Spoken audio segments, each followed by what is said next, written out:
menghindari bahaya. Oh, jadi ini buat kuning telurnya ya? Ini buat kuning telur. Kalau ini pewarna apa ini mas? Pewarna kimia. Karena itu meresap ke cangkangnya. Kalau terus-menerus dikonsumsi akan berefek pada jangka panjang menyebabkan karsinogen itu tadi atau penyakit kanker.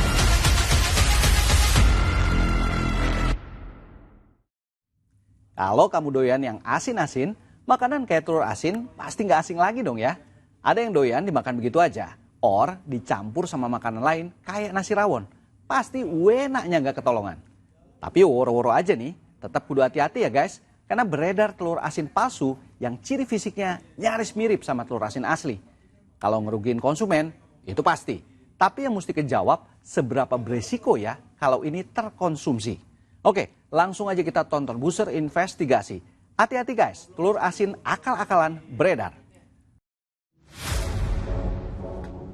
Ngomongin yang asin-asin, so pasti telur asin masuk radar dong. Yaps, kalau sampai nggak tahu telur asin, waduh, kurang jauh mainnya ente bos. Telur asin ini bisa dibilang udah branding guys, dengan warnanya yang khas dan rasanya yang sengaja dibuat asin lewat proses pengeraman garam ini. Dan so pasti banyak penyukanya. Mau jadi camilan bisa, buat dimakan sama nasi juga sama enaknya. Enak, terus kadang kita main embat aja, nggak lihat-lihat asal muasal tuh telur asin. Jangan ya guys ya, jangan. Tetap mesti selektif kalau beli telur asin. Karena ada seorang temen nih yang bisikin hal yang gak ngenakin seputar telur asin ini. Lewat arahan teman, sebuah tempat kami datangi. Nah, tinggal segini telur asinnya. Mana pak? Yang lain kemana pak? Tuh, kalau yang lain pagi udah diantarin ke pasar, ke warung-warung, ke langgan. Ini tinggal segini. Ini bikin sendiri atau? Bikin sendiri lah. Makanya lebih murah bikin sendiri. Enggak ambil dari mana gitu? Enggak. Nih. Nggak percaya gitu aja, kami coba bandingin dengan telur asin yang umum dijual di pasaran. Ceki-ceki dari luar, telur asin ini udah kelihatan bedanya. Terutama dari segi warna. Kalau di zoom lebih dekat, warna telur asin yang umum dijual, warna hijaunya cenderung pudar dan kelihatan lebih natural. Sementara telur asin yang kita beli di orang tadi, warna hijaunya lebih pekat dan agak bintik-bintik. Pas telur asin ini dibelah, perbedaan keduanya mencolok banget guys. Warna bagian tengah telur asin ini terlihat kuning kecoklatan dan sedikit berminyak. Sementara telur asin yang diduga palsu, warna di bagian kuning telurnya justru terlihat lebih menyala. Nyisirin kan jadinya? Kagak pakai lama, besokannya kita gerebek lagi si abang yang jualan telur asin.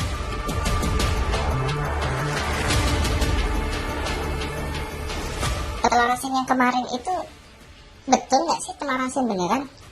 Ya telur asin bener mas, masa telur asin palsu? Nggak, masalahnya kemarin yang saya beli di sampean itu kondisinya itu rasanya itu aneh. Yang pertama asinnya itu nggak jelas, terus warnanya pun kuning telurnya pun agak cerah banget gitu loh. Nah makanya saya kesini mau tanya ini sebetulnya asli atau enggak gitu loh. Asli mas, masa saya jualan telur yang enggak. Ya masalah ini apa nih mas? Ini apa nih mas, kok ada rendeman ini tuh apa? Ini buat nyerahin aja. Kan kalau telur bebek kan ini ada ini pisang. Dicerahin aja buat warnanya lebih cerah. Nah, gitu. Kenapa harus dicerahin? Kan sebenarnya telur bebek udah hijau warnanya. Kurang cerah sih. Biar kelihatan super. Nah tapi kalau memang itu betul-betul telur bebek, tapi kok saya nggak lihat sih di sini ada telur bebek. Saya justru lihatnya ini nih, telur ayam biasa. Saya bikin telur asin itu dari telur ayam. Kenapa harus pakai telur ayam? Sampai maksudnya mau nipu atau gimana nih? Mohon maaf mas, saya bukannya mau nipu, tapi buat untung yang ini aja, lebih gitu.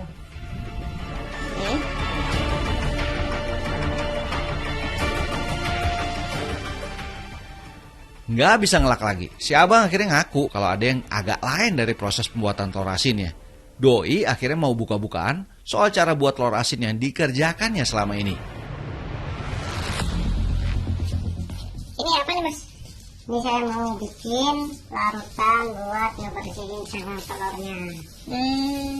Karena kan telur kan kayak gini nih. Kayak apa? Bulukan, ya kan?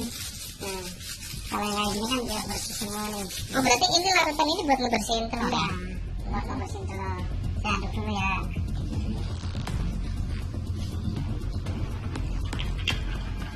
Nah, kalau ini apa mas? Ini coba buat maksimalin kebersihannya. Ya, kan? Biar bersihnya maksimal, terus bisa untuk menggunakan sarang telurnya. Sarang telur ini nanti? Iya. Sarang telur. Buat apa dilunakin? Biar apa? Kan buat ada proses selanjutnya. Cemplungin telurnya.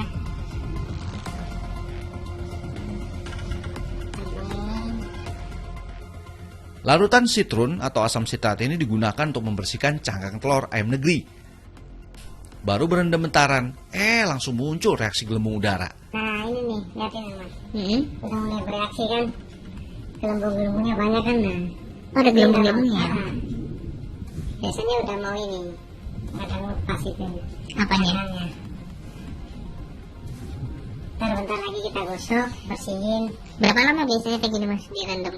Direndam 5 menit. 5 menit? Lama 10 menitnya. Tapi ini apa nggak bahaya nih mas?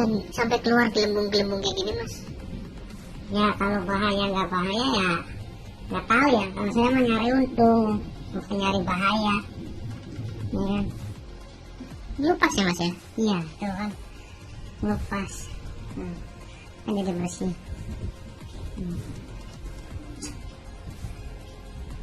Berarti lumayan pengaruh juga ya obat ini ya tadi ya? Lumayan larutan ini mah.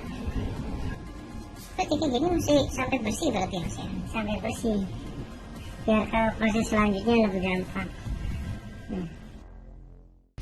Berarti kalau direndam ini betul-betul sampai lupa semua ya mas ya? Sampai lupa semua. Tuh.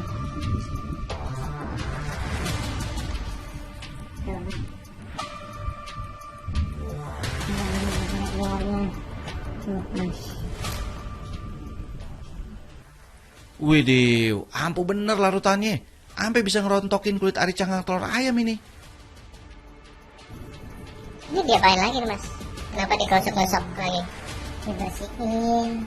Tadi kan ada sisa-sisa yang belum bersih.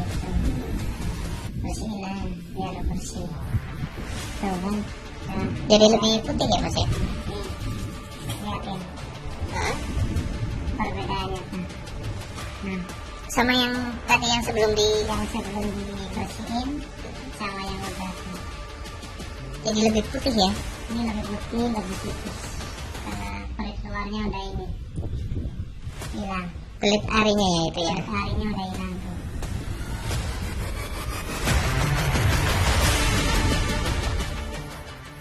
Telur ayam udah berubah wujud jadi putih bersih. Terus, ini telur mau diapain lagi bang? Nah, kalau udah kayak gini, kita ke proses selanjutnya. Tapi kita lubangin dulu telurnya. Ya. Kenapa dia harus dilubangin mas? Kan ini buat masukin larutan garam. Loh berarti nggak di ini nanti, nggak direndam? Enggak lah, kalau direndam mah kelamaan. Kalau ini kan cepat masukin.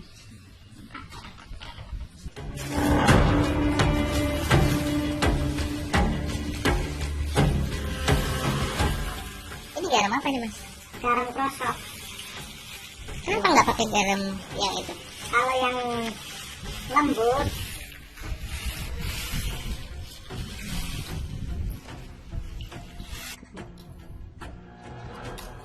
nah setelah kita bikin larutan garam, kita bikin larutan oren.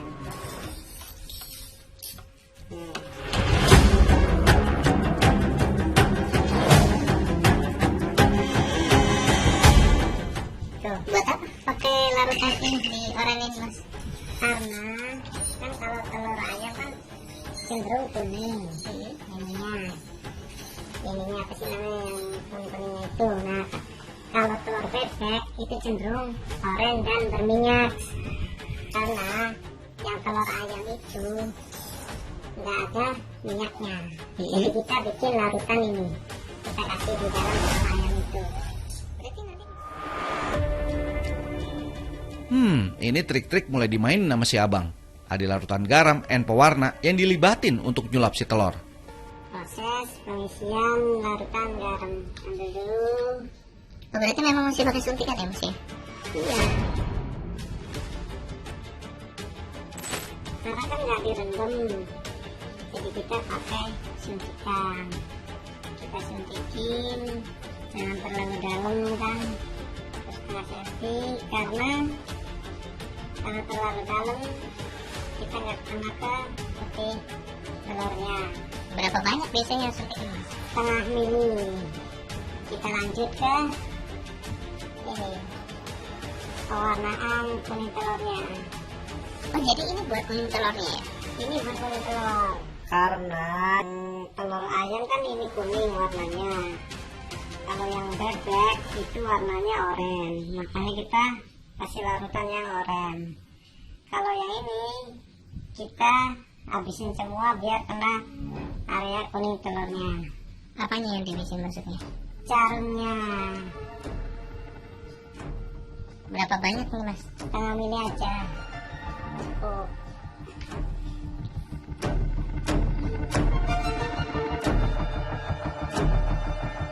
Proses nyuntik larutan garam maupun pewarna bukan perkara gampang.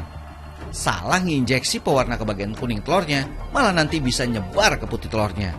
Belum lagi kalau kebanyakan cairan yang disuntikin, baik larutan garam maupun pewarna, bisa-bisa itu telur jadi pecah. Ini dapat cara kayak gini dari mana mas? Saya dulu pernah kerja sama yang bikin kayak gini. Dan kelihatannya tuh laku, setiap hari kayaknya habis. Terus makanya saya coba sendiri gitu ya kan. Udah lama emang mas? Saya paling baru 1,5 tahun. Tapi memang laku ya jualannya ya mas ya? Ya laku. Makanya saya niru kayak gini tuh laku. Emang setiap hari bisa bikin berapa banyak? Setiap hari tuh bisa 6 kilo, 7 kilo.